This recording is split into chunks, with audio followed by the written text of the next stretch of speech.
Bienvenue dans Les Remarquables, le podcast Made in UGAP conçu pour vous inspirer. Découvrez des histoires vraies, racontées par celles et ceux qui les ont vécues, comme l'aménagement moderne d'un EHPAD, l'équipement de conseillers régionaux en vélo électrique, ou même l'installation d'éclairage public solaire sur un campus universitaire. Autant de projets menés par des acteurs publics avec l'aide de l'UGAP, la seule centrale d'achat public généraliste. Écoutez ces histoires racontées à deux voix, celle de l'acteur public et celle de l'UGAPien qui l'a accompagné dans son projet. Bonne écoute. Je suis Aude Sanchez, directrice territoriale de l'UGAP, basée à Grenoble. Je gère une équipe commerciale sympathique et dynamique d'une dizaine de personnes. On a accompagné donc le Grand Annecy sur son projet de verdissement de sa flotte de bus. Pierre Caillot-Dubar, directeur général adjoint délégué aux mobilités, donc au sein du Grand Annecy, qui est composé de 34 communes et environ 210 000 habitants. Nous avons cette commande de 6 bus et 3 chargeurs pour un montant total de 3,5 millions d'euros hors taxes. L'histoire a commencé par un partenariat qu'on a conclu avec la ville et l'agglomération d'Annecy depuis bientôt 2 ans.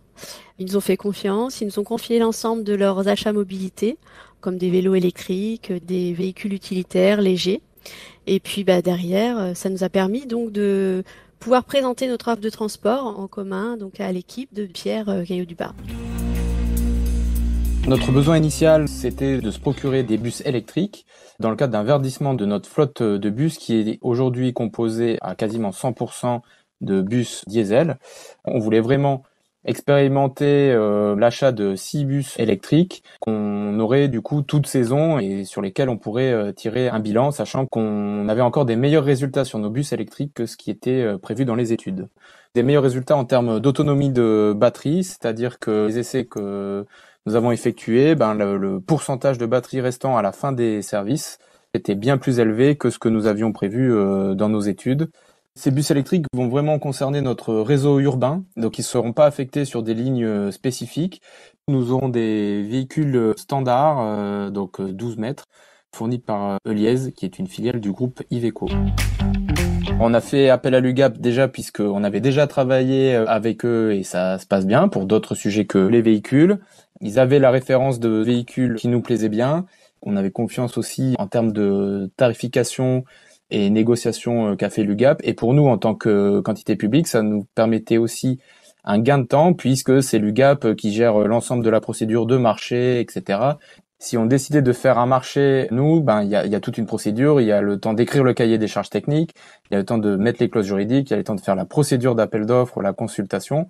Et quand on a un besoin comme nous ciblé sur un type de véhicule spécifique, ça nous évite aussi de multiplier le nombre de marchés à lancer en fonction du nombre de véhicules dont on a besoin.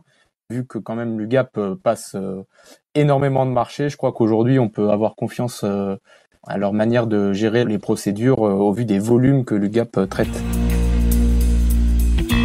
Le rôle et l'accompagnement de l'UGAP, c'est la mise à disposition d'un chargé d'affaires spécialisé dans les mobilités, qui accompagne tout au long du projet, qui est garant de la bonne exécution du marché et donc qui facilite l'application des politiques publiques. C'est une relation tripartite permanente entre l'UGAP, le titulaire, le client.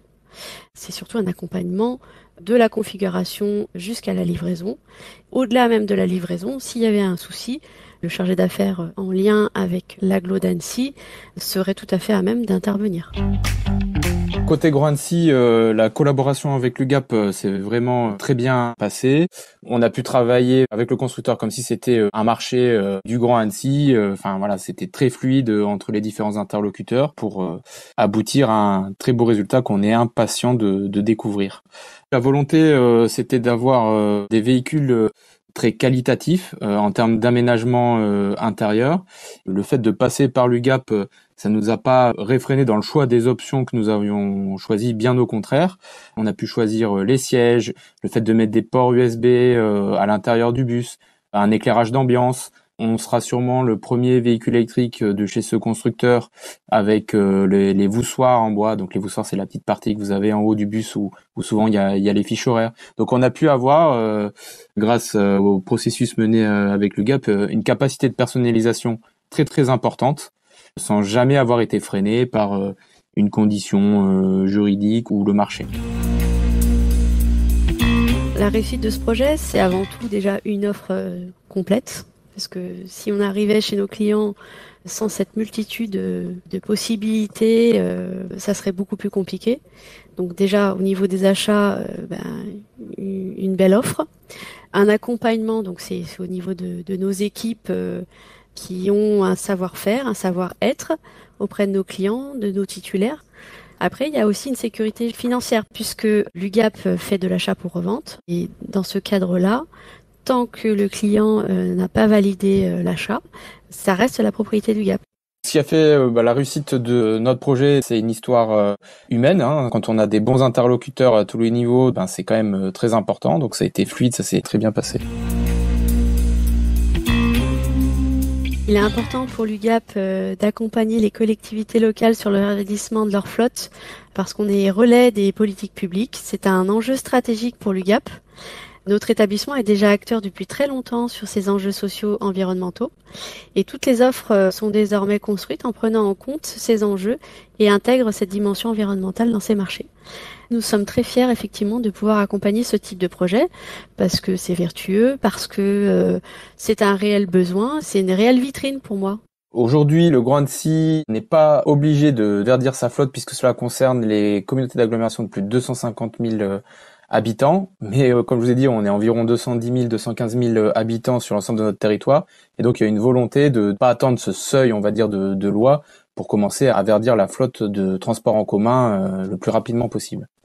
Également, le Grand Annecy va devoir mettre en place une zone à faible émission mobilité, donc l'acronyme est ZFE-M.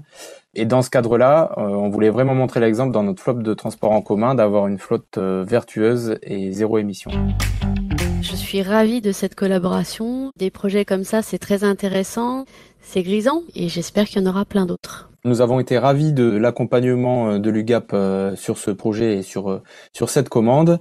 Nous serons sûrement amenés à retravailler avec l'UGAP au vu des conditions très attractives qu'il nous offre aujourd'hui. Nous sommes en réflexion pour renouveler environ 14 bus pour l'année prochaine dans le cadre de ce verdissement de notre flotte de bus. C'est pas signé, on est en discussion avec l'UGAP et on s'interdit pas de commander des modèles différents de bus. L'UGAP, ce sont 1500 collaborateurs investis au quotidien pour un achat juste au service de l'intérêt général. L'histoire que vous venez d'entendre est une belle démonstration. Faire le choix de l'UGAP, c'est faire le choix de l'achat juste. Merci d'avoir écouté cet épisode des Remarquables et rendez-vous dans 2 mois pour le prochain épisode. D'ici là, retrouvez les actualités de l'UGAP sur ugap.fr et sur Facebook, Twitter et LinkedIn. À très vite.